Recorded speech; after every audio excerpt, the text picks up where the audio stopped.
Price Lord. இன்றைய தியானம் மத்தேயு 10ஆம் அதிகாரம் 32 முதல் 40 வரை. மனுஷர் முன்பாக என்னை அறிக்கை பண்ணுகிறவன் எவனோ அவனை நானும் பரலோகத்தில் இருக்கிற என் பிதாவின் முன்பாக அறிக்கை பண்ணுவேன். மனுஷர் முன்பாக என்னை மறுதலிக்கிறவன் எவனோ அவனை நானும் பரலோகத்தில் இருக்கிற என் பிதாவின் முன்பாக மறுதலிப்பேன். பூமியின் மேல் சமாதானத்தை அனுப்ப வந்தேன் என்று எண்ணாதிருங்கள். சமாதானத்தை அல்ல, பட்டயத்தையே அனுப்ப வந்தேன். எப்படி எனில், மகனுக்கும் தகப்பனுக்கும், மகளுக்கும் தாய்க்கும், மருமகளுக்கும் மாமிக்கும் பிரிவினை உண்டாக்க வந்தேன். ஒரு மனுஷனுக்கு சத்துருக்கள் அவன் வீட்டாரே. தகப்பனையாவது தாயையாவது என்னிலும் அதிகமாய் நேசிக்கிறவன் எனக்கு பாத்திரன் அல்ல. மகனையாவது மகளையாவது என்னிலும் அதிகமாய் நேசிக்கிறவன் எனக்கு பாத்திரன் அல்ல. தன் சிலுவை எடுத்துக்கொண்டு என்னை பின்பற்றாதவன் எனக்கு பாத்திரன் அல்ல.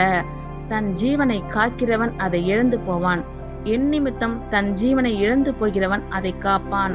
உங்களை ஏற்றுக்கொள்ளுகிறவன் என்னை ஏற்றுக்கொள்கிறான். என்னை ஏற்றுக்கொள்ளுகிறவன் என்னை அனுப்பினவரை ஏற்றுக்கொள்கிறான். ஆமேன். கர்த்தர் உங்கள் அனைவரையும் ஆசீர்வதிப்பாராக. God bless you all.